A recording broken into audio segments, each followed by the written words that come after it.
like to call the regular city council meeting for December 20th, 2022 to order. Roll call, we have Councilwoman Pack, Councilman Black, Councilman Nielsen, and Councilwoman Pacheco in the room, and we've got Vice Mayor Payne on the phone and Councilman Dixon on the phone as well. So we have everybody's here. We appreciate that. We will go ahead and get started with the Pledge of Allegiance. We'll be led by Councilwoman Pack and with our invocation by Gloria Montoya. I pledge allegiance to the flag of the United States of America and to the republic for which it stands, one nation, under God, indivisible, with liberty and justice for all.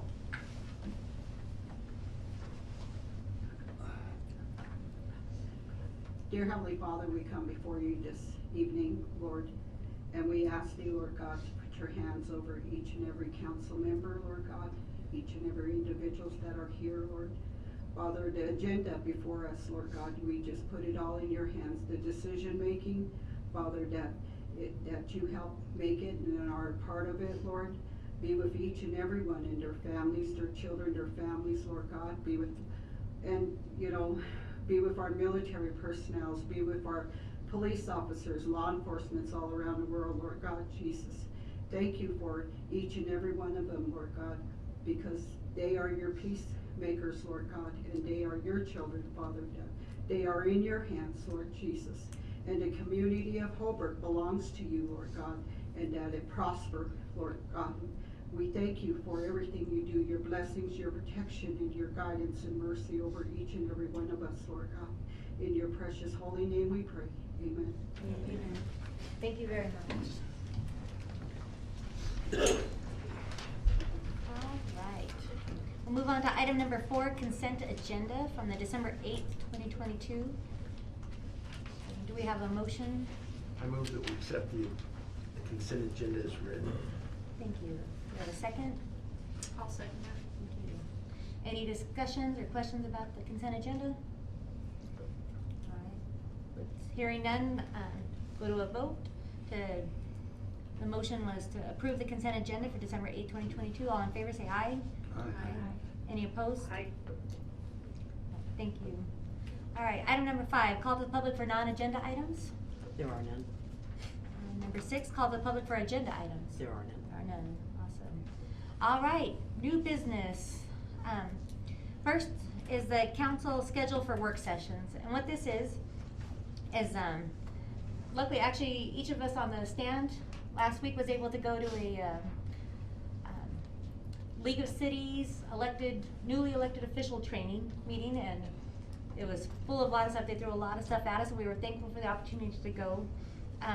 In it, they reminded us, they went over a little bit about the council manager form of government, in which the city of Holbrook runs, and they discussed a little bit about, what our responsibility is as a council. And just to read from that pamphlet they gave, and it's from the league, where I got it from, so it's in each everybody's packet. And that first paragraph into the council manager form says, under the council manager form, elected officials on the council are ultimately responsible for making the policy decisions about city functions, budgets, tax rates, planning and zoning, general plans, long and short range city goals, contract approvals, etc. They receive information and recommendations from the city manager and generally oversee the performance of city government. They also are the link between citizens of the community and their local government. All governmental authority resides with the council as a body of elected officials. The council works with a professionally trained manager or administrator to develop policy positions and then delegates to the manager the responsibility to carry out the decisions. The manager does not set or make policy decisions, but is the person primarily responsible for making policy recommendations and for carrying out the decisions of the council. And it goes on more, I won't read a lot. But as we were there, we realized that, gives us a lot more appreciation for the councils that have come before us, and we appreciate, the work and the continuing council moving forward. And there's some responsibilities that we have that we want to make sure we have time for it on the agenda. And so with that, I'm recommending that we take typically right now we meet the 2nd and 4th Thursday of the month. And I would like to see us maybe do the first meeting of the month, do a regular meeting, regular scheduled, like we have regular agenda, and then make that second meeting a work session for as long as we need. They talked about, you know, the budgets that are coming up and then how a lot of councils get together and they create their yearly goals, and then that's how they base the budgets off of, you know. And our city manager has a lot of work. I don't envy him and his work to have to create a balanced budget, and we appreciate the work that you've done in the past. And so continue with that. We want to make sure we do our part in helping you on that. So with that, that's my recommendation moving forward. If for some reason there's an item that needs to be brought up, maybe on that second meeting, we can always do still a regular scheduled meeting, take care of that, and then immediately go into a special work session if needed. So that's what I'm proposing, but yeah, I'm open for discussion. I was just wondering, is that an executive session that would be closed to the public and the No, press? good question. So, and they made it very clear as well on these, there's only 9 different times you can go into an executive session, and most of the time it's personnel or safety issues, things like that. They always encourage public discussions. So no, it would be open to the public. It wouldn't be a public forum where they're getting up and talking unless we create a public forum sometime, but it would be just a work session amongst the council members so we can discuss items that are like budget talks. And it's typical for a lot of budgets talks and goal setting to do these. Heck, Sholo, they do a retreat, an all-day retreat to kind of go over some of their projects. So does that answer your question? Is it a public meeting or retreat, or is it an executive session? It would not be an executive session. I don't know how they do their retreats, but it would not be an executive session. It wouldn't qualify under the executive session. Would the statutes. work session be required for all council members and the city manager to attend, like a regular scheduled meeting is required? So typically, there's no action taken at a work session. It literally is just a discussion, and so at that time, we can say what we want to put on the agenda for that action item. So as far as I understand it, and correct me, you know, I know the clerks help counsel sometimes, and managers make sure we're accurate on this, we can verify it as well. My understanding is of it, we don't have to have a quorum per se, because there is no action item, although it would be encouraged because we want everybody's input. I see. Does that clarify it? Am I correct in that assumption? Can I get some clarification? Yes. So normally we meet the 2nd and the 4th, so you're suggesting what, on Yeah, 4 meetings so- a month, or 3 meetings a month? No. So keep it with the 2 meetings. So the Okay. second meeting of the month would be our regular city council meeting. Right. And then the second meeting of the month would be a work session. First Kind of- meeting. The first meeting. The first meeting would be, so I said the The second sec- week, sorry, the the second second week and then the Thursday. 4th week, All right, so sorry. the second week is The regular city council regular meeting, okay, and the next one is a And then work the session. 4th week Okay. would be the work session. Just to So- give us an opportunity to have discussions. Okay. So normally, when we do that, it's more informal. I think that's where Mike was going with that. Normally, we don't record the meeting. Normally, we would sit at this table here and just be able to hash things out. When you're up there, you feel more formal, and it's just a little more informal setting. In the past, what we have done, so you know, is we would actually meet an hour earlier. But this sure sounds like an option that works for council. Meet an hour later, I know scheduling wise, And it is, and with, especially with working people, so that, yeah, that sounds good. yes. So it would only have one actual city council meeting a month, and the second one, it would be more of a work session, and nothing would. Correct. No actions would be. Unless there's something that comes up during that time, we still have that option to still hold a regular scheduled meeting. And we can still always do that second regular meeting if you guys feel better about that, and then just know immediately after we'll have a work session, and we could do it that way. I like that idea, is having your normal 2 meetings a month, and then have an additional hour set out, or another day set for a work session. And you bring up a good point, and with work sessions, they can get long, and so we can, until we get under that time crunch, when we get closer to when the budget's actually due, you know, by state law, you know, we can cap it at a certain time, you know, we get as far as we can. And those work sessions, they do need to be agenda items, so we'll be discussing specific things, because like we learned this last week, you know, everything needs to be open to the public in case anybody wants to come. They want to hear how we've come to these conclusions and, you know, how we got to those points, so. They hammered that quite a bit to us, I feel like, so. So, do you guys, any of you guys have a question or comment or concern? I think it's a good idea. I like the idea of work session and then council meeting. Both? Or Yeah, well. like what- Arsenio suggested? No, like you suggested. Are you suggesting, Arsenio, that we have 3 No, I'd no. say your regular. On the fourth week, we'll have a city council meeting, then right after that, we'll have a work session. So That's we'll what have she our suggested. same 2 meetings a month, but an additional, that work session once a month, whether it's before or after the regular city council meeting. And that actually probably is a better idea, because it does keep us, you know, not having to try to throw something out, and the public's fully aware of it every time. Nope, I appreciate that. And if we did need to go to an executive session, we could discuss. And you can only do an executive session if you have it on the agenda, so, and then you have to put what the topic is. So, Right, but I mean, if you're talking about personnel, yep, we would put that on there, Right. correct. I would suggest that you have the work session afterwards, because people Yeah. that are working, That's they what- can't, it's hard for them to get here on time. I agree, and some city council meetings, they, you know, only 1 or 2 items on there, and then the work session, you don't go through the calls of the public and things like that, so you can jump right into the work session, so.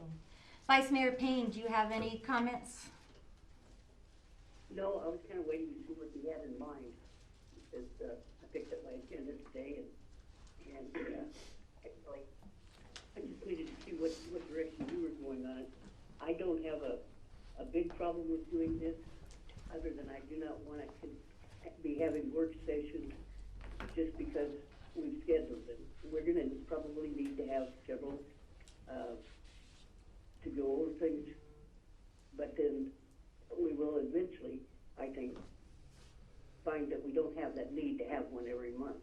I at completely that agree time, with I that. So, Let's not lock ourselves into, but I do like the fact that we have our 2 regular meetings. I think that's important. and I think you probably have the consensus up here, was like, we don't need any extra meetings. My dad used to say it takes an awful good meeting to make up for no meeting at all, so we agree with that. That was right. Exactly, so, Councilman Dixon, oh, I'm sorry, Let's not get in that mindset. yeah, so, No, no, just don't get in that mindset that we always have a work session. If there's no need for it, it's like if we don't have a meeting, there's no need for it. yes, So, all right, thank you, we appreciate that, yes.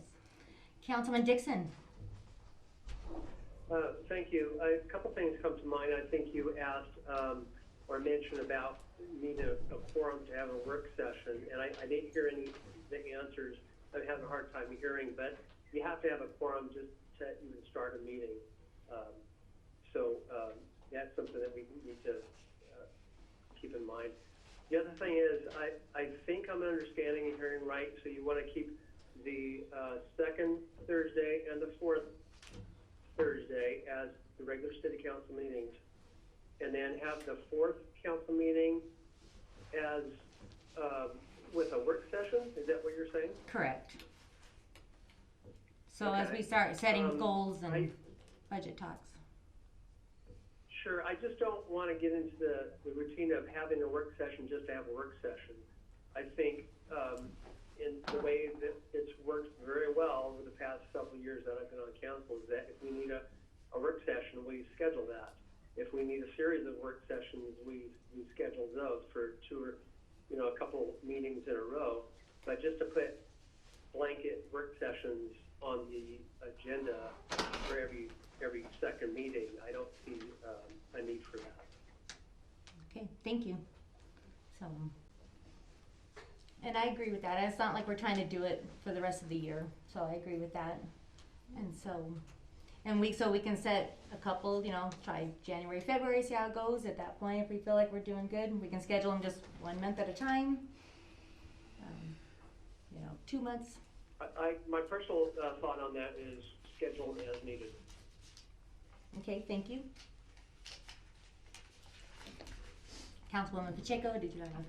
I would suggest having one early in January, just so that all of us, the old council, the new council, can all get on one page to kind of see where everyone's sitting, what ideas, what everything, so or we can all coincide, and then go from there. I agree that having one set, no matter what, whether we need it or don't, would be a waste of A time. little burdensome. So, and that's the last thing we want to do is Yeah. add any more. I would burdensome. suggest one early, and like as soon as January. So our next meeting would be January 12th, the following one January 26th. Would you like to shoot for January 12th? Yeah, Is that your opinion? So, I would say. And Mayor, I will not be available for that meeting, the 12th. okay. When will you be back, Councilman Dixon? That last meeting in January, I will be in chambers. Okay. I won't be here at that last meeting. I have a conference. Okay. Well, Do so, they have to be on a Thursday after a meeting, or could we schedule a work session a different day other than a regular scheduled meeting? you can schedule a work session as a special meeting. And as the charter states, a special work session can be called by the mayor or 2 council members. And so with at least 24-hour notice. And so, but we would like to give more time than that, like we said, so we can prepare and things like that. So no, we don't have to keep it on a Thursday. That's just a time that everybody's kind of already allotted and hopefully have reserved that time. So sometimes it's easier for scheduling. However, It's also easy for the public to know if you have the meetings at the same time. Sometimes when you just start scheduling meetings, there's a feeling that you're trying to hide something, and that's not the case. so, The public kind of likes to know too, you have standard meetings at standard times, but she's absolutely right, if we need to, the mayor's right, if we need to have extra meetings and you can justify them, that works too. so, Well, I think it's gonna be pretty tough to fit. I mean, anytime you have a meeting, you're gonna have people that can make it, people that can't make it. yeah. You kind of set how you want it, to have the regular meeting the second week, and the fourth week, the city council meeting plus the work session. So I propose that we start January that way, and if it fits, then we'll keep going. If it doesn't, then we'll change it. Personally, I feel that it would be good to have the city manager there with the council so that we can all discuss things together instead of over the phone if we can't hear and not being in person. So for the first meeting, it sounds like we're gonna have to either pick a different date or we're gonna have to do it without Councilman Dixon or Manager Soltis. And so we've gotta decide which one's in the best interest of this meeting. You need your city manager. You need a quorum of us, right? So 6 of us and the city manager. But it would be difficult to do without a city manager. So we can, Maybe schedule for a work session on a different day that week that, so Councilman Dixon, will you be back before the 26th? What day would you be back? If we try to do a special work session at a different time? So I'll be back in Holbrook on the 21st. 21st. So, Manager Soltis, would you be around on the 24th? I'm checking the schedule. So, I'll be gone the 24th through the 27th at a conference. Because we do it on Monday, the 23rd. So, I know it makes for a long week, but like you said, I appreciate Councilwoman Pacheco. I mean, it's a good time, you know, we wanna make sure it's not the old council versus the new council. This is our time to say, hey, we are one council, we are the Holbrook City Council, and we are working as one, so I appreciate that. So, what about the 23rd? I'm good on the I'm fine with the 23rd. I think it'd be a good idea to have. That way we can have both Councilman Dixon and Everyone. Manager Soltis. I'm sorry, when was Councilman Member Dixon coming He said back? he'd be back on the 21st. Okay. Councilman Black, does the 23rd work for you? I'm fine, however you wanna do it. Councilman Nelson? I just think it's dangerous to move the days very often. If it's every other Thursday, I think we ought to do it with regardless. Should be. Sorry, this isn't taking place of the normal city council meeting. Correct. This is just an addition, Correct, this is a special work session. because he's And not that's how gonna it'd be be in town. advertised. Yeah. And then from here on, always keep it on Thursday. Mhm. And No. we can post it on the website. Yeah, People we don't feel we like just that. advertise, and that's the thing, we just do, Well, know. you need to clarify that because he's gone on the 4th city council meeting. So if you do it on the 21st, are you just having a work session or are you having a work session and a council meeting? well, that's what we need to find out. So we can still have, the manager, it's nice when they're here, cause it's important for them to be here. But every now and then, emergencies happen, they won't be here, so it's up to you guys if we still need the meeting on the 26th as well, and so. And if you want my opinion, if you move it to the 21st Everybody can make it. 23rd. 23rd, you mean? 23rd, everybody can make it and we're fine. So, We'll have a and council that's why meeting. we take it to a vote. And that's what this discussion's about. I love it, right? So this is, I feel like we should keep our regular scheduled meetings on the 12th and 26th and have a special work session on the 23rd. That way everyone's here, and it's gonna happen where the city manager's not gonna be able to attend a regular city council meeting. We can still conduct the meeting, do what needs to be done, but still have that work session to get things out there first, and then go, if we have another one in February, keep it on the same days. But this one, for the circumstances of Tim not being in and the city manager not being here on the 26th. all right, would you like to turn that into a motion? I motion. Mayor, Yes. Yes, Councilman Dixon. so if we have a work session on the 23rd, there's no reason to have the regular meeting on Thursday, whatever date that'll be. If there's city business that we need to conduct before a work session, then we should do it. There's no reason to have multiple meetings in the same week. I'm good with that, I'm good with that too. so, Okay, that works too.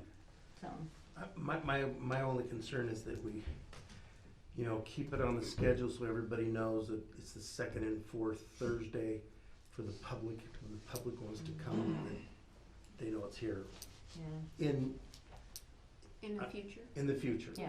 In the future, after this extenuating. And that'll be our circumstance. standard. Every Right. now and then there'll be exceptions. If, like I said, if not, we'll have to exclude either the manager or one of our council members. If not, we're pushing it into February, and then something else might happen in February. So I think Councilwoman Pacheco's correct. We just need to get this first one going, see where we're at, and we might find out that we don't need very many work sessions after that.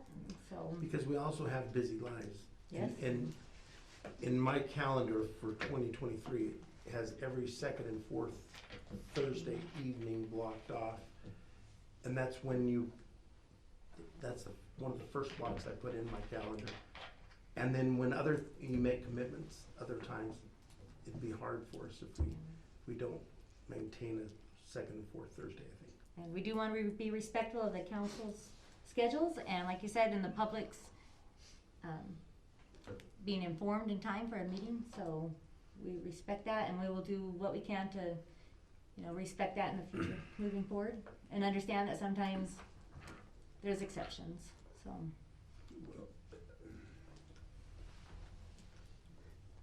So do you wanna move the work session to the 12th and then everything stays how it should be? Well, if we do that, then Councilman Dixon can't join us, so. Councilman Dixon, are you able to join us by phone on January 12th? I don't know. Excuse me, I don't know. The communications where I'm going is pretty precarious. So I move what Arsenio said. So for this one time, let's have it on the 12th and the 23rd, and that's my motion. All right, thank you. Do we have a second? I'll second that. Thank you. And then for our discussion, just to clarify, we will go ahead and cancel the meeting on the 26th. And we should hold the 23rd as a regular scheduled meeting, so we can have any city business followed immediately by a special work session. So, Mayor, I couldn't hear them, so could you repeat the motion? Yes. So the motion is, we will have our regular scheduled meeting on January 12th, and then on January 23rd, we will have a regular scheduled meeting first, followed by a special work session on the 23rd, and we will cancel the January 26th meeting. And then by February, we go back to our regular schedules. And then we will follow up with work sessions as needed. Okay. All right, all in favor of that motion, say aye. Aye. Aye. Any opposed? Hearing none, motion passes. Thank you. All right, new business B, monthly employee recognition program. And this is probably gonna be more of a discussion than an action. We've been kind of chatting, kind of seeing, like, looking at the county. We appreciate what the county does for they have a care committee that goes and once a month at the Board of Supervisor meeting, they recognize an employee of the month that's nominated. And so the discussion here, is this something that maybe the city of Holbrook might be interested in doing as an employee recognition for our own employees? And if so, what would that look like? And so if we followed, Councilwoman Pacheco, are you familiar with the county's employee recognition? I know I'm putting you on the spot a little bit, but who does the nominations for? The employees do. But there's a form that we would fill out, and we would turn into, I believe it's our either care committee or our HR, I'm not sure who it gets turned into. They review it and they discuss it and award that person with recognition at the Board of Supervisors meeting. And then they have a tree with leaves on it, and then they have one in the Board of Supervisors, the chambers, yeah. in the chamber, and then they have one in the hall, right? Yes, the big one in the hall is for everybody from years prior. The more recent ones are gonna be in the Board of Supervisors. So it's a way that the county likes to acknowledge the good work, and I like that it's nominated by fellow, supervisors or fellow employees. So opening it up for discussion, is this something we feel like maybe would benefit our city employees here, or if it's something that, if it's not needed, we're fine with that too, but if it's maybe good for morale and to motivate employees to want to, get that recognition?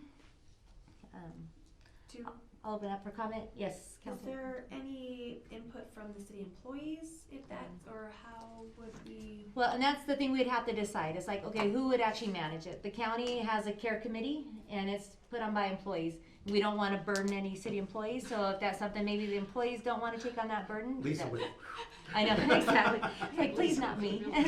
And that's the thing, is that something maybe a council member may want to, chair that committee, and kind of oversee that with the nominations and create it. We could be a committee. Is this just gonna be like something that, good job, or we gonna give them something? Well, and that's the thing too, and that's what we need to talk to Manager Soltis on budget-wise, things like that. I know the county, they are able to, they give a $50 gift certificate. And they tax you on that? Do they tax you on it? They tax you on everything, so. And then at the end, they take those 12, or how many people that were nominated that year, and they do a drawing the year out of those that were employee of the month throughout that year, and then they get like a $250 gift certificate. I'm not sure where the funds come from, and like I said, this is where maybe just a beginning discussion. If it's something we want to pursue, we'll go ask more questions and see. But if it's something that's really not of interest, then we just drop it right now. And so, because budget-wise, I'm not sure how that would look, as far as our budgets, and maybe that's something we look into starting our next fiscal year if we have funding for that. You wanted to be at least be able to give them something. Yes. Is that Vice Mayor Payne? That was going to be my, pardon me, that was my suggestion, would be my suggestion too, that, let's take a little time to consider it, and, if we're gonna do it, we would institute it starting with the new fiscal year. But, we need to, the county has a lot more employees than we do, so, I'm just thinking that we may need to scale it back a little bit, but they have a lot more money than we do too. So let's everybody kind of help do the homework on it, and maybe we can come back to this in a month or so. Yep, I'm good with that. With that. And that could be something we'll add to an agenda for a special work session. Once we kind of do a little research, maybe come up, if anybody is passionate about it, they can come up with maybe a proposal of how it would look. We could run it by the manager, make sure it makes sense for him and his staff. Because like I said, the last thing we're trying to do is burden our employees. We're trying to show appreciation, not, hey, we appreciate you, here's some more work. I'd like to know from Arsenio, how's that been at the county? Has it been a? Does that help morale? It is. It's nice to be appreciated. I mean, because there's we have, I don't know how many employees, and when you get recognized, even for something small, like I just had my 10-year plaque that I got a couple years ago. I mean, it's something to be prideful about. I like it. I mean, it's like morale. I mean, when you have good supervisors, you have good employees, I mean, it all works all the way around. I think we need a little bit more time to do some research to see what is the best way, what fits in the budget, what what's practical and start there. But it's a good idea to, I mean, something as simple as being appreciated for what you do every day, so. And it wouldn't have to be monthly, it could be quarterly. Sure. I mean, depending on our budget. And it wouldn't have to be the same amounts that they have. Yeah, definitely not. It'd be just nice to say, hey, great job, thank you. Like I said, and not even just the nomination of the great job, but even just the longevity there. It's like, we've got some employees that have been here 5 years, 10 years, and just that recognition, because we appreciate loyalty. And so, we want them to stay. So, all right. How long is our longest employee? Like 30 years, right? Probably something like that. Yeah. That's a long time. Have we ever had a program of appreciation for the, Not that I'm I aware don't of. remember. okay, Francie would probably know, I think she's been on, or Tim, been on the council the longest. I'm but trying to think when I was an employee here if we had anything, but I feel like sometimes with those long ones, right before they retired, sometimes we'd at least acknowledge, you know, how long they've been there, but I don't wanna necessarily wait till they retired. We've had, Yes, Vice Mayor we've Payne? had some in the 40-year range. Wow. We've had some in the 40-year Yeah, range. true. Lance out at the sewer plant, and of course, Mike Odell. Mike, Right. yeah. But Oscar might have been there too. him, so. Yeah, Oscar's been Anyway, there a I'm long time. sure there's some more Yeah, that are getting up close to that. all right. Well, feel like it's at least something to pursue, so we will, you know, if you feel passionate about it, do a little homework, maybe put together some potential proposals, and we'll put it on a work session, so. All right. Sounds good. If there's any other discussion on that, if not, we will move on to the next item. Mayor, Yes, Mayor? Councilman A Dixon. couple thoughts about that. I'm not real interested in emulating a lot of what the county does. Having said that, I think it's important to recognize those employees who do a good job, and it maybe in food for thought for other council members to think about. Maybe it might work better if it's at the department head level. If an employee is recognized by council, I think it should be something very extraordinary, such as we had a few months ago with one of our police officers saving a baby's life. So, again, that's just something to think about. All right, thank you. All right, any other discussion? All right, with that, moving on to item number C, potential training on best practices of city council and open meeting laws. Councilwoman Pacheco.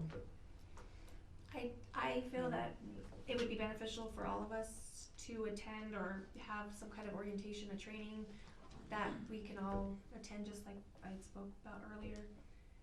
I don't know how we would schedule something like that, put something in place for that. I do think it'd be beneficial.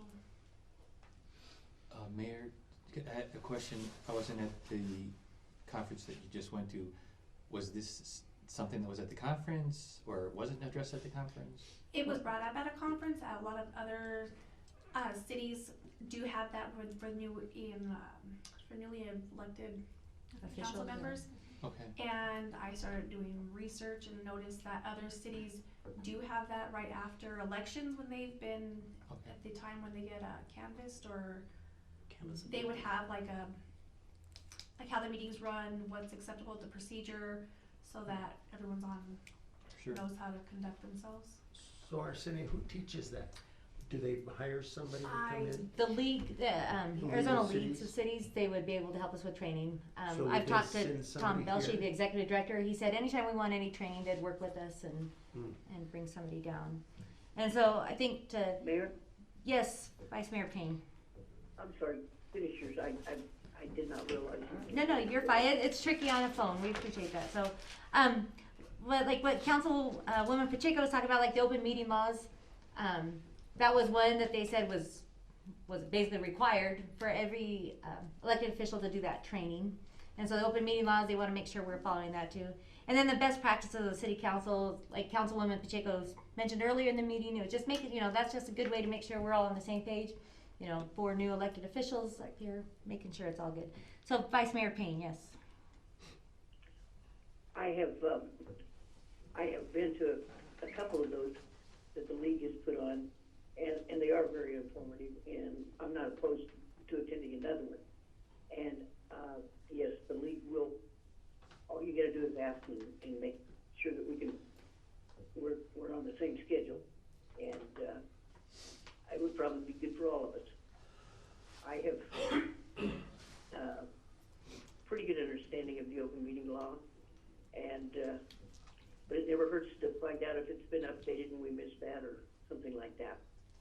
So Thank you, appreciate I that. think perhaps we should look into that and have him, Mr. Belshie or someone else come up for one of our work session times. And we'll see if we can get him scheduled on a second or fourth Thursday of the month. To keep with I can do Councilman's right. research on that and I'll get back to council what potential dates are, Okay. if they could come here or they have something scheduled coming up, and I'll let you know what I come up with. All right, thank you, appreciate that. So, any other discussion then for that? All right, so thank you, Manager Soltis. Mayor? Yes, Councilman Dixon. Yeah, so, like, I myself, like Francie, has been to, that kind of training. I think Mike has too. A refresher every once in a while wouldn't hurt any of us. I think it'd be good for us if we can get someone from the league to come to one of our council meetings.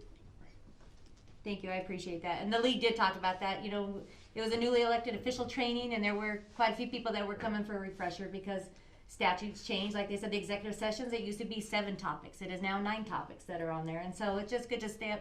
There's so many new state statutes that come up. And so it's good to always stay refreshed and informed. So thank you. Any other additional discussion on this topic?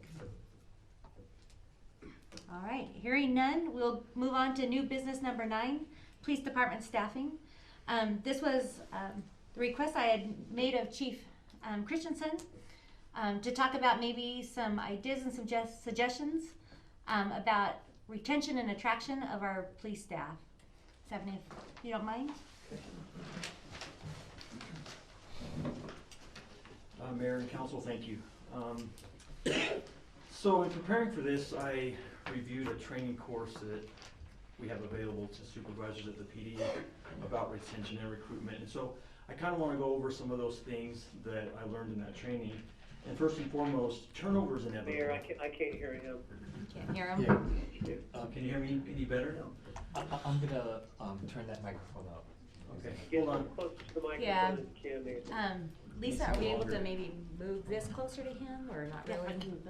So, Councilman Dixon, we're also gonna move the speaker closer to him, and Manager Soltis is also turning up the speaker volume as well. Nathan, can you just tap that so I know which one it is?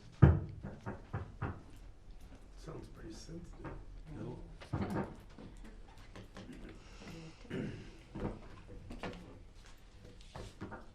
Is that better? Can you hear me any better? Yeah, a little bit better. Okay. Just have It you needs to speak be up. longer, so I don't have to lean over.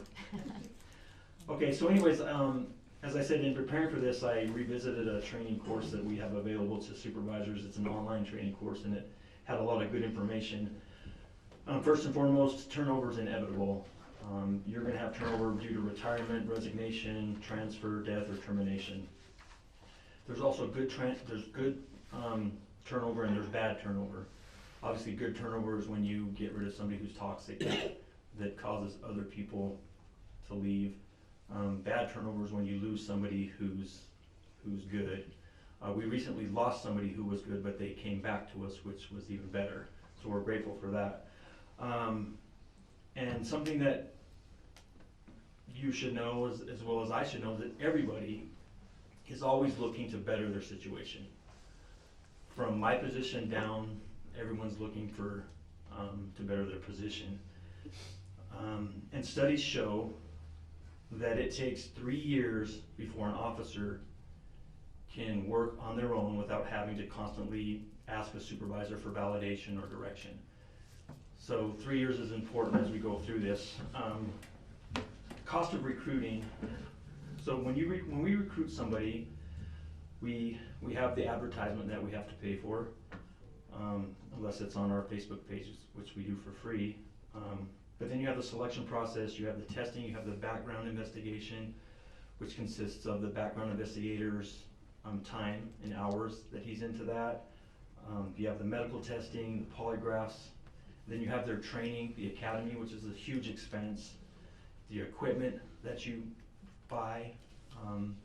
We roughly pay close to $5,000 per recruit just in equipment alone.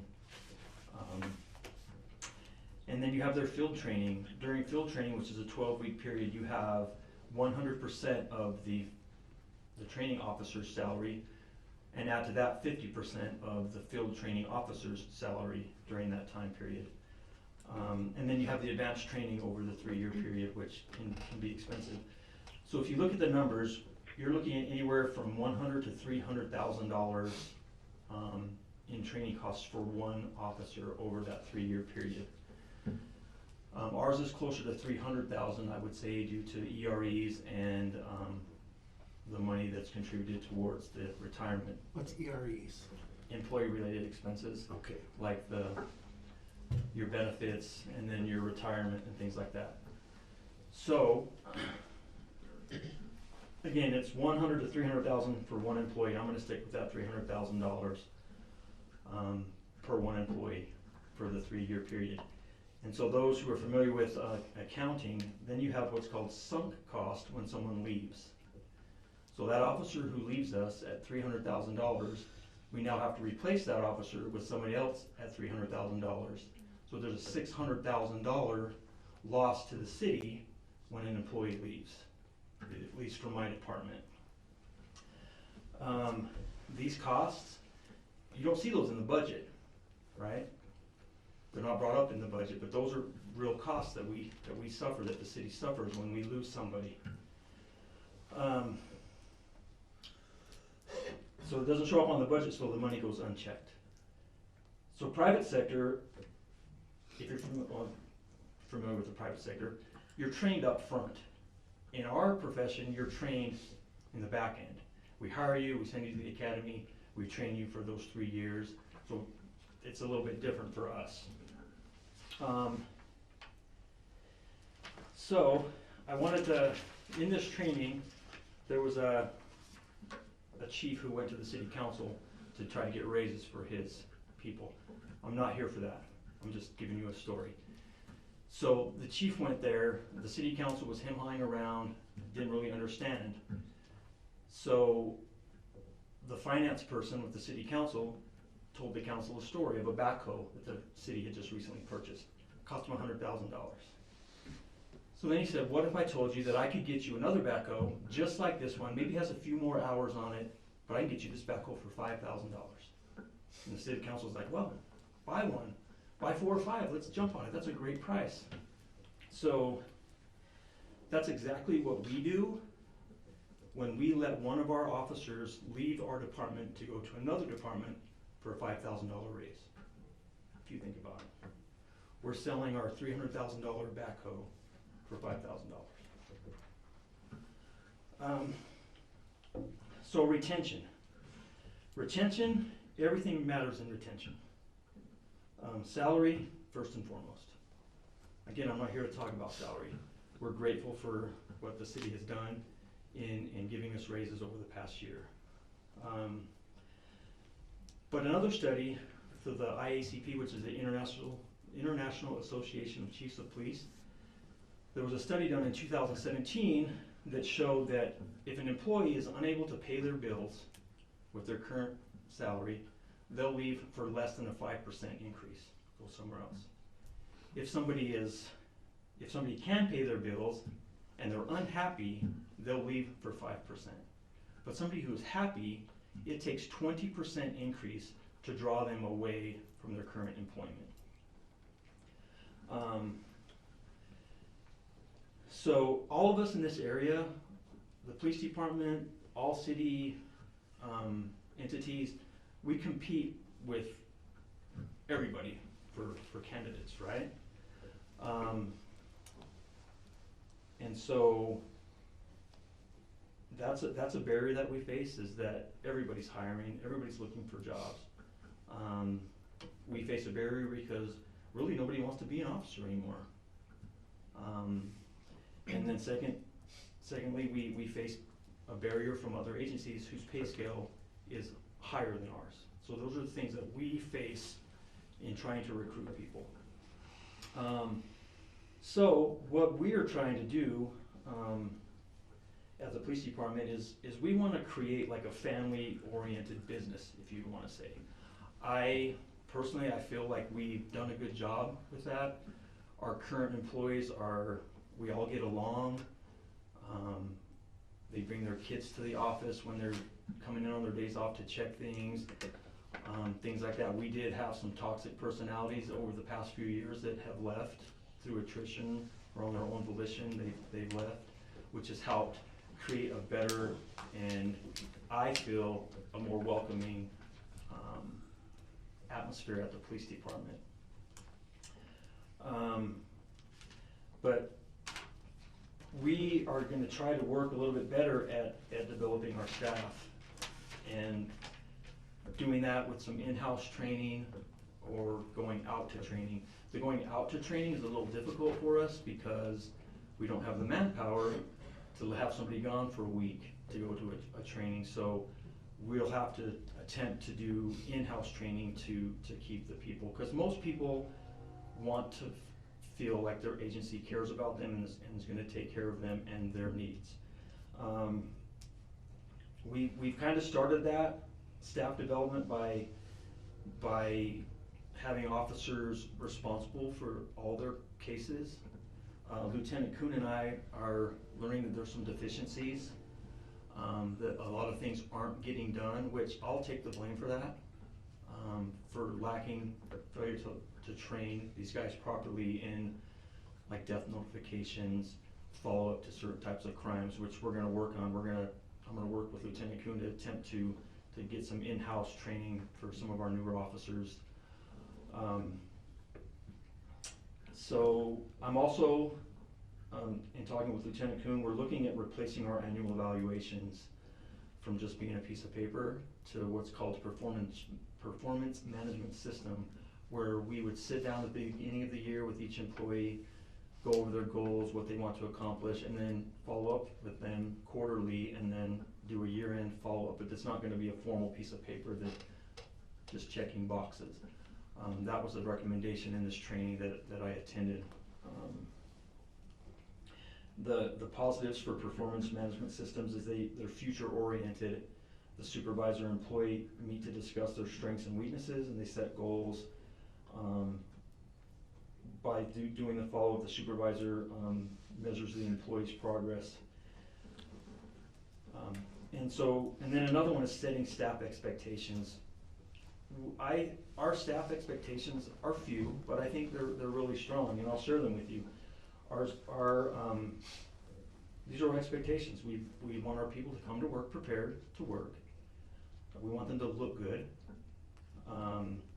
We want them to complete their reports, and then we want them to serve the community. That's our entire objectives or expectations of our staff. I think that's pretty simple, but it's pretty telling if you read into it.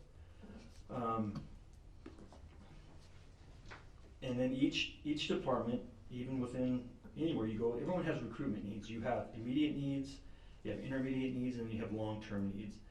And so I want to start looking 3 to 5 years ahead. It's a little bit hard in our profession because you have to have the prior training before you can go on the street and work as a police officer. So it makes it a little bit harder, but I've been given some suggestions from personnel on things that we could do.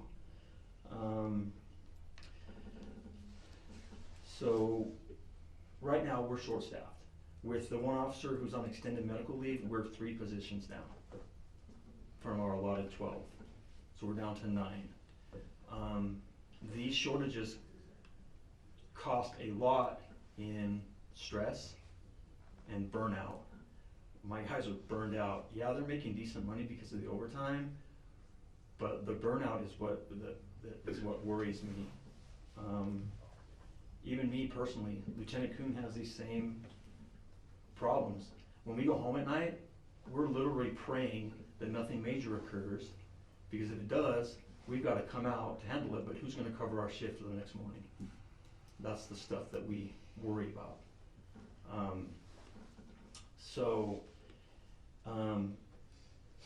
Some programs that I think will help us, that I'm looking to try to start is an Explorer program. Doing some internships, i.e. like a police assistant where they're paid, maybe temporary employment during the summer, an internship where they come out, they ride with us, they learn our systems, and eventually maybe that's something that's long-term. We take half of our open positions and try to fill them with a police assistant who's 19 to 21 years old, pay them while they're working for us with a commitment that when they turn 21, they'll go to the academy for us and they'll stick around. Because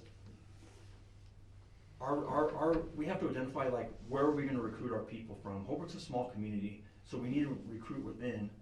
But if we recruit at the high school level, you have 3 to 4 years where they can't be an officer. And so in that 3 to 4 years, maybe they've gone on to something else. But if we can keep a person who has interest in being an officer, hired as a police assistant for 3 years, that's something that might help us keep filling vacancies as they come. Because like I said in the beginning, turnover is inevitable. It's gonna happen. I'm 3 years away from retirement. Lieutenant Coon's about the same. We've got a sergeant who's 5 years from retirement. And then after that, we're such a young department that you're looking at, 17 years or so before people be retiring. But in the next 3 to 5 years, the 3 of us could be gone. So we need to plan for that. And we're working to prepare our supervisors to take our spots. School programs, I would like to meet with Robbie Corporate's one of these days and see what they got going on. Snowflake, for instance, they have 2 ex-police officers who teach classes at the school for students. It's a law enforcement type class. It's in the curriculum. It's like an elective that they can take. That might be something that would spark a little bit of interest in here. As time dictates and as staffing dictates, I would like to get back in the classroom. When I was first here, I was invited a couple of times to talk to classes at the high school. Haven't been able to since because trying to schedule my work schedule around that is a little bit difficult. They talk about attending career fairs in school. We've done that, but I've told you the problems with the career fairs. You have that gap where you can lose those potential candidates. I have a question. Is there any other cities that are doing this police assistance? Yes, Sholo does it, and Winslow does it. And how has it panned out for them? I don't know. It's just a thought that came to me as I was reviewing this. It's something that I would have to look into further to see how it's working. But like I was at a Chiefs meeting last week, and some people it was a lunch meeting, and the police assistants are the one who brought us lunch, and they had a uniform, they had vests. I know from experience that these police assistants handle like private property accidents. They handle walk-in traffic, phone traffic. They'll take an initial report and pass it on to an officer to, since we only have 2 officers out, sometimes we get backed up on calls, and these would be able to alleviate those calls. They help when there's shortages in dispatch and or front office, like if someone's on lunch break, they'll take the phone calls and things like that. But I don't know how it actually works. I'd have to look into that a little bit further, which I plan to do, if it's something that we could maybe look at in the future. Chief, can I ask a question? Sure. When we hire someone and go to all expense to put them through the academy and whatnot, is there a contractual obligation for them to work for us for so long, or is that legal to do? I know where I came from, if you were gonna get training, you were also obligated for so long. Right, so we do have that, but it's not being enforced. And I don't think that's at my level to enforce. I think that's at the city level to enforce, if that makes sense. So if I was a new recruit and you bought all my uniforms and put me through the academy, what would be my contractual obligation to stay It's with 3 the years. 3 years. Right. Thank you. Okay. Yes, Councilwoman Jacob. You mentioned an Explorer program. Can you explain what an Explorer program would be that you said at the high school level or 19 to 21? So Explorer level, it would have to be someone who's 18 or above. kind of like a police assistant. They have to be an adult. And basically, it's a volunteer type system where they come and they work for us. They have to put in so many hours a month. They're given some basic training in law enforcement and what we do, traffic control, things of that nature. And then they can help out with parades and accidents and things like that. So the Explorer program would be more volunteer and the police assistant would be more paid, Yes, but it's pretty much the same program? yes. Okay. But the police assistant would basically be someone who's paid, who signs an agreement to when they're 20 or 20. So you can go to the academy at 20 as long as you turn 21 before you graduate. So they would have an agreement at that point. They would go into the police academy for us and take a spot. Now with an Explorer program, you have to have like an outline or an agenda or whatever you want to call it, a syllabus for them to follow, which we would need somebody to oversee that. Current staffing, we don't have anybody that can do that. So with you just saying that, having an Explorer program or a police assistant, you would need additional resources or additional positions to fill, to utilize those programs as well. Right, unless I found like a volunteer. I only have one volunteer working for me. But if I had another volunteer working for us, we could assign that volunteer to oversee the Explorer program to where they have the weekly meetings and things like that. It's something that we would. I'm sorry, Mayor. Yes, Councilman Nelson. Could a retiree fill that position? I mean, as an Explorer leader? Yes. Hey, I see where this is going.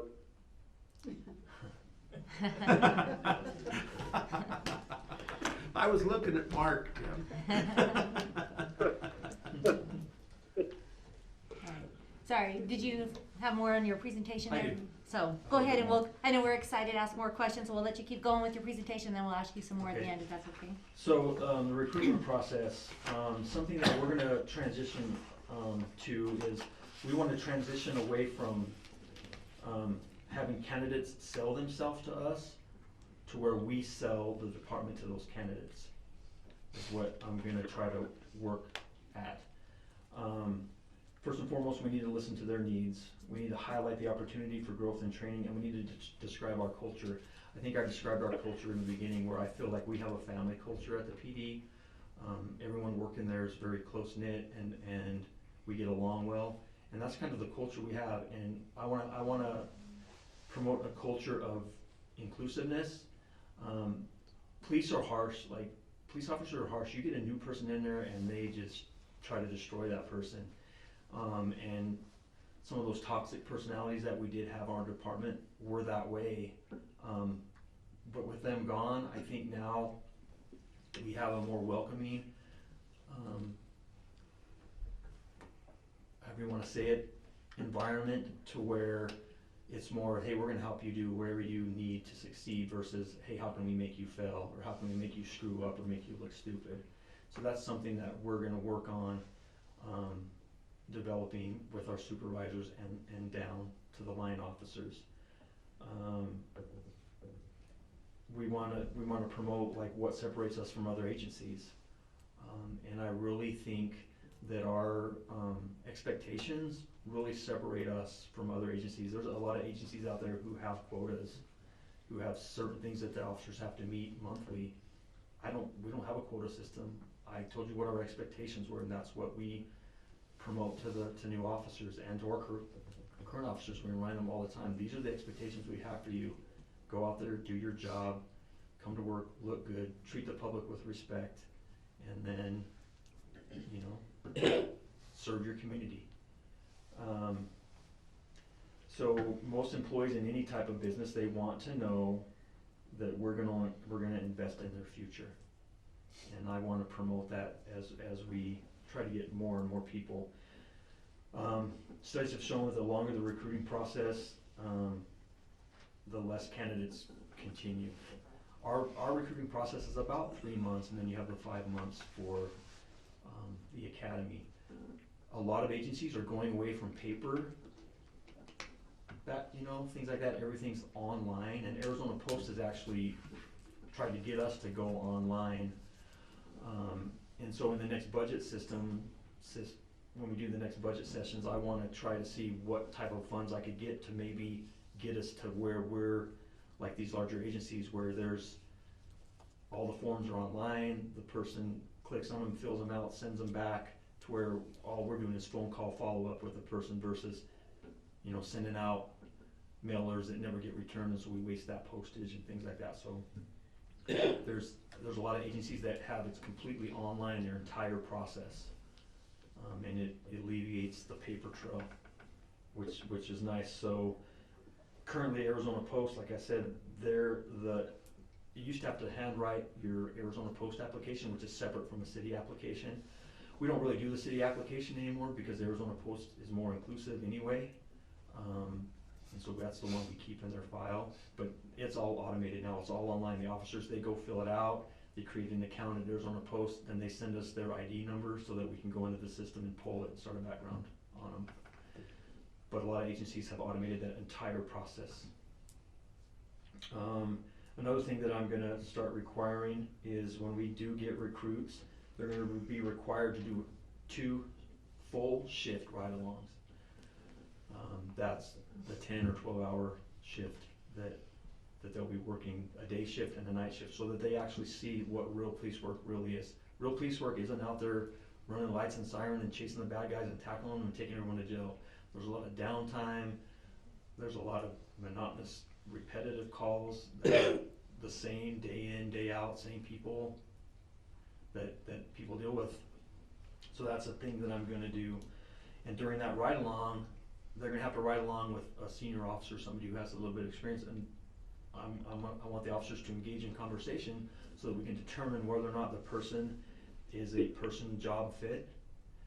Is this job right for them? We recently had an applicant who, after some questioning, told us, dude, he goes, I left my previous employment because I would freeze in stressful situations. We're like, why do you want to be a cop? Our life is stress day in, day out. And so we removed him from the process. He removed himself from the process after that conversation. So those are things that we need to find out up front before we invest a lot of time and money. We need to find out if that person's gonna fit in the culture that we have here. You know, I no longer wanna just accept anybody who's willing to come here. I want people who are gonna embrace our culture and embrace that family feeling that we have there currently. And then are these people gonna get along with the people that work with me? You know, those are the things that we're gonna try to work on up front through this recruitment process. I also want to spend a little bit of time on recruiting and on identifying our recruiting sources. Technically right now our recruiting sources, it's sad, it's other departments. Just like our department is other departments' recruiting sources. Why not recruit an officer who's already trained and you don't have that initial expense? And so that, and then like I said, our local population is what I would like to focus on. But there's not a lot of 21-year-olds out there who can pass a background investigation. That's why I want to try to get to them early with an Explorer program or a police assistant program to where we can get them before they become ineligible through things that they do later on as they get older. And I'd also like to create a brand. Again, in my budget meetings, I want to see if I can get some type of budget line for working with a marketing company to try to build a brand for us so that all of our messages, whether it be Facebook, radio commercials, things like that, are all consistent so that people can identify us. They see a poster, boom, they know it's Holbrook PD and not some other police department. So those are things that I'm been thinking of wanting to do going forward. And then finally, these are some ideas that I asked the staff to give me some ideas on what they want. A lot of people said bring back the Thanksgiving turkeys. And the city used to give everyone a turkey around Thanksgiving. I don't know if you guys remember that. Back in the 90s, right before Thanksgiving, the city gave every employee a turkey. Right? There was talk about city get-togethers. We're having one this week. Those are good morale builders when employees see that they're cared about by the people who lead That them. one. Please say something. Another one was a Christmas bonus and or gift card around Christmas time. A longevity bonus for people who have been here, you know, when you hit your 5 years, 10 years, 15 years, a little cash bonus. Sick and vacation buyback.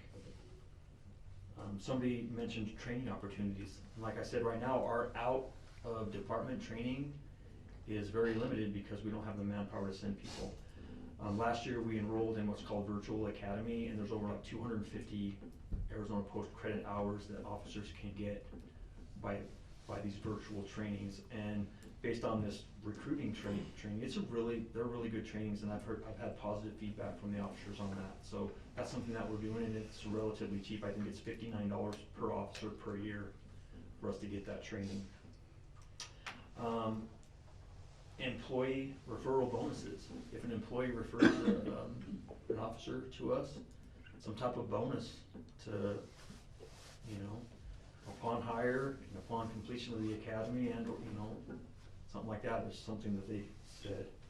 Shift differential pay. People on graveyards being paid a little bit more toward graveyards, which nobody likes to work graveyards. I did it for a long time. I'm too old to work graveyards now. I fall asleep, but it's hard to work a graveyard overnight, especially in the wintertime.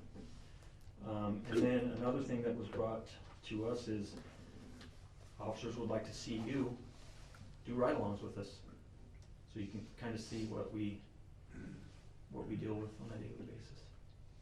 And that's all I had. All right. Councilman Nelson had a question. I had a few, but so if I were hired and I came in at a base salary, how long would it be before I could be advanced? Does the sergeant have to leave before somebody else, or am I given merit based depending on my training?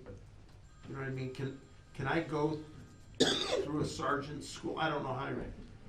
No, so right now we don't have any type of merit-based raise system. Raises are presented based on the budget. Okay. I do have a STEP program, which I haven't presented to anybody, and I feel that it would be more appropriate to present it to Mr. Soltis prior to presenting it to you guys. But that's something that I have, but I am aware of the constraints budgetarily that the city faces, so it would be something very difficult to I believe, to enact. But right now, our raises are based on, each year, Ted and I meet and we look at the budget, but we don't have a STEP program. Also, is there a union? So there is a union that some of the officers are involved in. As command staff, I can't be in it, Right. But there is a union. I don't even know what the name of it is, Okay. but there is a union that some officers, I believe, are a part of right now. But they're not in a contract situation, right? No. Okay. Councilwoman Pacheco. Okay, so you said you have 12 officers and you're down 9? Down 3. Okay, so you're down, you're down 3, which makes you have 9, correct? Correct. And is that including you, Lieutenant Kuhn and Sergeant Patterson? Yes. The staffing includes the command staff as well. Okay. So right now we're working with 8. We have 9 because she's on field training, but she'll be on field training for the next 10 weeks before she'll be on her own. And then that'll give us 9 on patrol. Right now we're still working with 8 on patrol. So are we getting applications or are we not getting applications? We're not. We're not quality ones. Like I said, due to the fact that I have to work patrol, I don't have a lot of time to promote the agency. If you look at the sheriff's office, they're always doing something, but they have a full-time person that does all of their promoting. A lot of agencies do. We're a small agency, we don't. But our advertising right now consists of Facebook. Is that something that can be, quote, contracted out, or having another, like the high school media program? Right, so the recommendation is to not have an outside source who you're promoting and or recruiting. It should come from within. So cause I happened to look into the budget and it says that we are,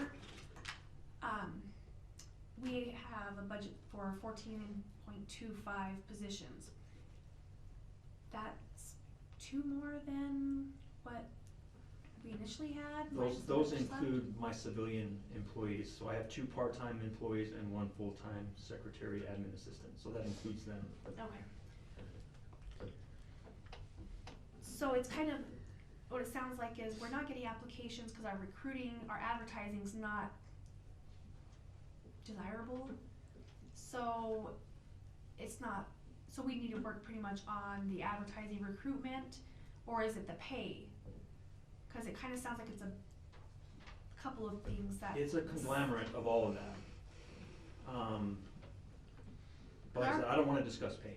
I'll say, I'm yeah, not here cause to discuss the pay. pay here is not much different from other towns, well, from Winslow, they just have a different, like a hiring bonus. Right, no, so actually, our pay scale is exactly the same as Winslow's, but their officers are coming in more in the median range versus the entry level. Are they getting laterals? Are they getting cadets? Are their cadets starting at a higher pay than? So on average, these? it's between 40 and 45,000 that a cadet starts. We start at 40, the county's like 40, 43, I think Shoal's 45, I don't know what Winslow's at, I wanna say they're close to 43 as well. But once they graduate the academy, that's where the discrepancies begin, because they have step programs in place, which we don't. So, for instance, our cadet starts at 40, once she graduates the academy, she went to 45,304. Like Navajo County deputy graduates the academy, they go to 50. And then after 1 year, they go to 57. I see. And we recently received, or I should say not we, the city police department recently received a raise, Take those off too. right? Last fiscal year, there was anywhere from 6.5% to almost 12%, depending on where they were on experience. Okay, so not that I'm trying to compare the Winslow pay, well, Winslow to the Holbrook. Winslow's population's higher than Holbrook's population. Have you looked in to see like where their revenue's coming in, where they can budget a step program compared to how it would Well, incorporate it here? their tax base is a lot bigger than Holbrook's, i.e. Walmart, the prison, car dealership, things like that. They have a lot more tourism that comes through there as well. So their tax base is a lot different than ours. Okay. We have a lot smaller tax base than Snowflake, Winslow. We're just unique compared to everybody else. I see, so we need to get more people here, so we can get more money. And they have to be good guys, so they don't have to be arrested. Yeah, and we don't wanna go through a cadet program if we can get, I see. So I have a question about that, as well as on that budget. So we've got an opening for 3 potential more officers, and they're already allotted for in our budget, as far as I understand. Are they coming in at a cadet? Is that the budget allotted for cadets, or what if they come in at a lateral? How does our budget look? If we were able to get 3 lateral officers, would our budget allow for that? I believe they're just, So Lisa's- I believe It they're. would, so in that budget, Arsenia's got a copy with it right there. It has the various categories, so sergeant, lieutenant, and so forth. And each one of those categories has a pay range. But our budget currently, for the 22, 23, Allows for will that, sure. allow for a lateral, 3 lateral Yes. officers? Sure. So if we can Right, recruit but that's those, something that'd be that awesome. I would meet with Ted about to discuss where we're gonna bring him in at. There's no set, that I'm aware of, there's no set, okay, if you have 5 years, you're coming in at this. I would just meet with him and be like, okay, this officer has 7 years, where can we bring him in at? Go from there. So Yep. pretty much we need to get some type of better advertising to attract more applicants. Right, so I have a friend who's a web developer who I can probably consult with him for free, but that's something in the next budget sessions that I would like to maybe try to get some type of thing where I could have something set up for us to where we have our own page unique from the city's page. I mean, we have one, but I don't have any control over it. Does that make sense? Is that the Facebook page you're talking about, or the city page? No, a web page. Oh, okay. Our Facebook page, like I said, I have 3 administrators and we put stuff here and there, but a lot of times stuff doesn't get put out there because I find out about it later because I'm working a patrol shift, so I'm gone half the week. But if, that's something that we're gonna try to improve a little bit better next year. You mentioned online applications, about how they can go through Easy Post and you can get a number instead of a paper application.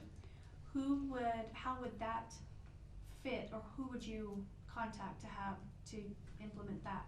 I would have to check, I know ADOT does it, and I know like Phoenix PD, I would just have to get a hold of their recruitment.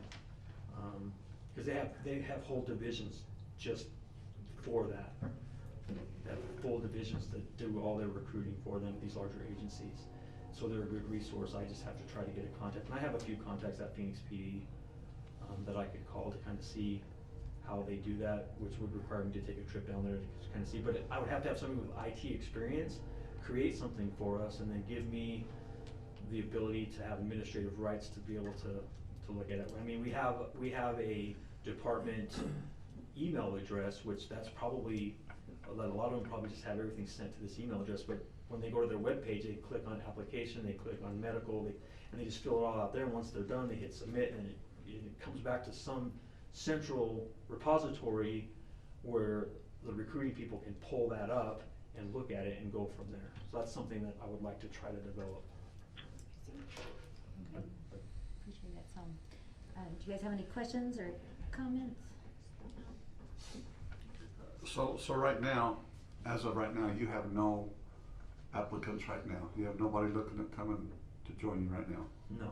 So there is one guy who went through the process with the officer that we just hired, that we couldn't hire him because of some things, which I plan to reach out to tomorrow to see if he's still interested in coming here. So that's a potential that we would have for the next academy that starts in July. There's an academy that starts in January. I don't have anybody for that one.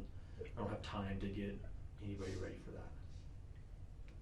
But we do, so I say we have one potential candidate for next year. And when you say next year, when would that start? The next second cycle start? July. July. Mid-July is when the second academy starts.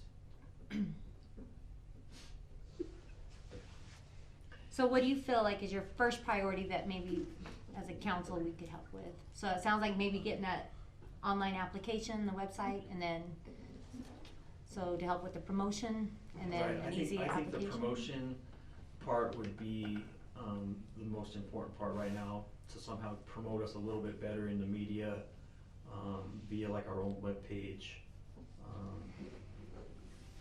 and things like that. Vice Mayor Payne, do you have any questions? No, I appreciate the information from Chief Christensen, and I'm pretty sure everybody does. What we have done in the past, and I think this past year, we were able to make pretty big strides for the PD and for all the rest of the employees too, but there was a larger increase for the police department. And I think we're kind of in a different place on this, because while we're all invested in the PD, we all want to see them succeed. We want more people. We want them to have a full contingent. When it comes down to it, this is basically information for us. These are the things that Manager Soltis and the chief will discuss, and that's how we got so much done last year. We left it to Ted, and he put together a package that really moved the department forward a lot closer to everybody else in the area, and I think we'd like to keep on with that. And he's aware that we are all wanting to have the police department be fully staffed. And I thought Nathan had some really good ideas tonight, but these are things for him to discuss with Ted, and then Ted presents them to us usually as part of the budget, and we get the explanations and all that. But I appreciate having the information now, but in the end, the policy that we set is we want the police department fully staffed with good people. And they figured out how to do that. And so I think everybody's ideas are welcome, but when it comes down to the nuts and bolts of it, we need to leave it with those whose job it is to come up with the best ideas, the best practices for us. And that's all I have. Thank you. Yes, I just have Councilwoman. one question. We're talking about that. It was so, when were you last fully staffed? I wanna say 2019, I was fully staffed for about 3 months. Okay, so since 2019, you haven't been fully staffed. I haven't been fully, so, like I said, 3 months, and I've been here for 4 years, and so for 3 months in that 4-year period, we were fully staffed. For 3 months out of that, however, was that 48 months or whatever? That's the only time we've been fully staffed. Since then, we've been running at an average of 8 officers, because we'll have 3 people leave at a time. Which I don't know why it always happens in threes. But All right, so it hasn't All right, Councilman Black. Well, that's why I was a little bit confused on what Councilman Payne said when she said that the things that were implemented last year had done what they needed to do to get you fully staffed, and I knew you hadn't been fully staffed in a long time, so I was kind of confused there. yeah, no, we I think last year in the beginning we had about 10, but then I lost we lost Mark.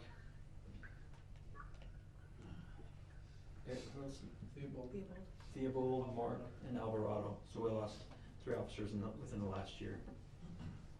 So it sounds like we still got some work to do. Did you have something?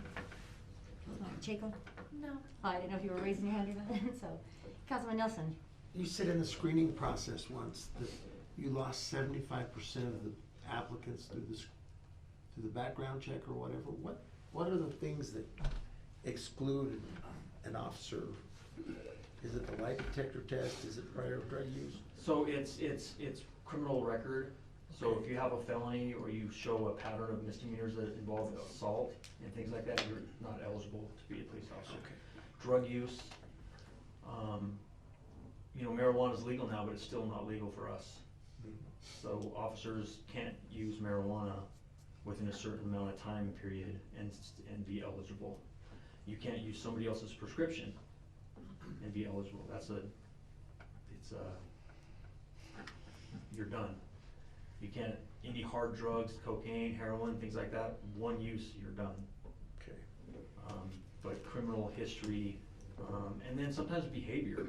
We had one applicant who applied for us, and we got his application, we looked through our reports, and we responded to calls where he was harassing the officers. I don't want that person working for me. Yeah, you might have changed, but a year ago, you're cussing at my officers, I'm not gonna hire you, you know? And then the one guy who, well, I freeze in stressful situations, sorry, this job's not for you, you might wanna work somewhere else. Also, I know that you're trying to recruit younger people, but there's a lot of movement in employment. What is the upper limit? If you were 40, could you apply as an officer? So what would that limit be? We don't, well, I mean, If you're fit in 40, you're good, but yeah. 50, maybe you're too old. I don't feel I'm too old still up here, but Well- I'm older than 50. You know what I mean, though? If somebody was applying and they were 40 or 50, they would still be eligible? They'd still be eligible, they would just have to pass the physical requirements that are pretty strenuous of the academy, the physical requirements. So we lose a lot of people that way too. They go to the academy, they can't pass the physical portion of it. Or they leave the academy after passing the physical portion of it and go out and go party and then get a DUI. I mean, that's the stuff that we deal with. Okay. We had a candidate do that a few years ago. I'm a little confused. So I'm looking at the budget from 2019. And you said you were fully staffed in 2019, which says here that fully staffed would be 13.75 employees, full-time employees. And earlier you said, so you take away your 3 command staff, So then, and then you have 2 part-time, So in 2019, I had one part-time and one full-time. So I had an evidence technician who's part-time, and I had my administrative secretary. In 2020, we hired a part-time records clerk, so that gave us the 2.75 or whatever. okay, cause I wasn't adding But up the here. 12, so I'm allotted 12 positions for the police department, Okay. for officers, certified officers. Is that including command, like That including you? includes me and Jed. Okay.